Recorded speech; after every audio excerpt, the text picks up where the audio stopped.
Hello, everybody. So, today I'm going to be talking about the pros and cons of working in home care. Um, the idea came to me because I'm at work right now, and that's what I do for a living. And it is something that a lot of people that I know and come across ask me, how is it? Do you meet rude people, mean people? What's the craziest thing you had to do? Um, all of that. So I'm just gonna basically let it be known in this video, like what is it, and what's the pros and what's the cons of doing it.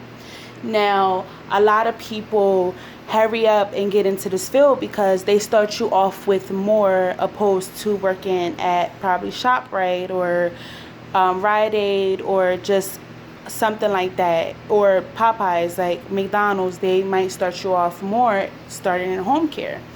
So you might be getting 7.25 at McDonald's, but you will be getting 10 to 11 or 12, whatever, in home care. So a lot of people rush to go into this field to get paid more. I will start off with the pros. The pros is it's very independent. I would say that you don't have a manager over your shoulder telling you this is how you should do it, or this is wrong, that's right. No.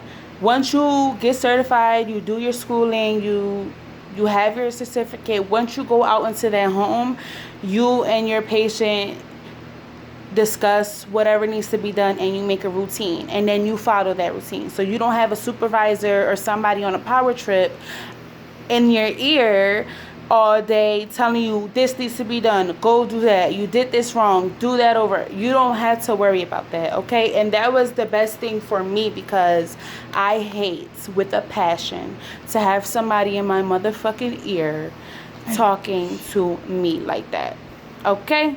So that's just, I don't like that. I don't like that at all. So this was much better to do for me. Another pro would be if you want to work from 6 a.m., you could do that. If you want to work from 9:30, you could do that, and you won't have to have any problems. The job that I had before I came to home care, it was morning shift, and then it was night shift, and whatever shift you were on that shift. There was no rotating or nothing. If you were on night shift, you stayed on night shift. If you were on day shift, you stayed on day shift. I hated it. I worked night shift. I felt like my life was just passing me by. So when I left, I wanted a morning shift job, and that's what I got, a morning shift job. So I'm done at a reasonable hour, and I don't have to worry about that. I don't feel like my life just passed me by. Like I just, I don't have any time to do anything when I leave, and it works better for me. And same if you're a person that works mornings and you will want to work evenings, you can do that. The pros is with a lot of agencies, you can accept and deny. So if you get sent to a house where you felt like the person was rude, or you felt like it was uncomfortable, or the person was trying to make you do all the things that you're not supposed to be doing, you can call your agency and you could be like, hey, I didn't like that person. They were very rude to me. Can I have somebody else and not have him anymore? And they'll switch you out and give you to somebody that is more for you. The con with that though is there are agencies that if you decline, they won't give you any more clients for a while.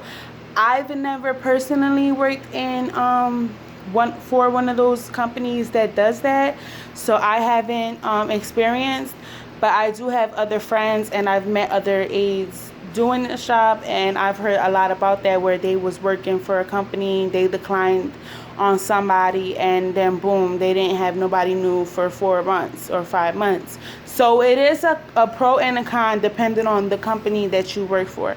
So I would say that in applying for that company and in that interview, ask questions. If a person is making me uncomfortable, is it okay if I decline? Would it affect me getting more clients? Like, ask as many questions as you can. Another con would be sometimes your patient might have a daughter or a sister or somebody else that lives in the home that takes care of them, and that person might be nasty. That person might be rude. disrespectful and have you trying to make breakfast for them, clean their laundry, and do all the things that you're supposed to be doing for your client for them, and that's wrong.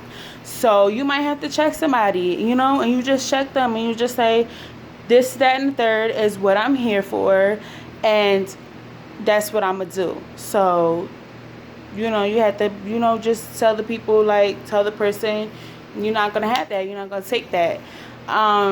There's times when your client or your patient, whatever you want to call it, if you come in there and they want to have you doing all this stuff that you're not supposed to be doing, like cleaning out their basement and garage and car and all that stuff, that is not what you're supposed to do. So you might run into somebody like that that's asking you to do the utmost stuff that you're not supposed to be doing, and you're gonna have to say, like, listen, that's not what I'm here for. I'm here to do this, that, and the third, and this is what you're supposed to be doing, and then do that. Because some people might think that you a slave, that you came over there to be Consuela. So you have to let them know, like, no, that's not what we doing.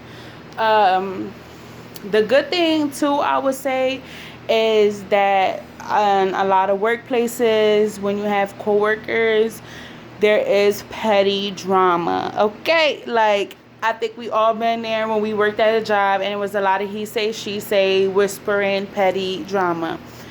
Again, I hate that. I don't like that shit. Okay, that ticks me off and send me over the fucking edge. Okay, so you don't have to worry about that, because it's just you and your client's house and your client. So it's just like you've developed your own routine with that person. You have your own, it's you, when you're there, it's your domain, it's your space, and you don't have anybody else coming into that space trying to, start up drama or tell you how to do things. It's just you and client. So that's a good thing. But the con to that is just like, you don't really meet new people. If, like, a lot of people socialize and, mingle at work. At this job, you really won't be socializing and mingling because you really won't have coworkers. It's just you. You're independent. You're in the home by yourself.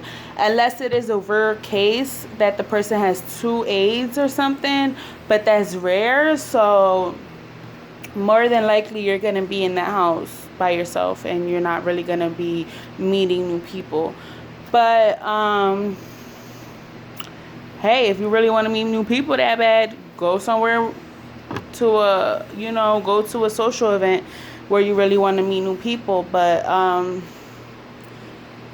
that will probably be a pro and a con depending on who you are.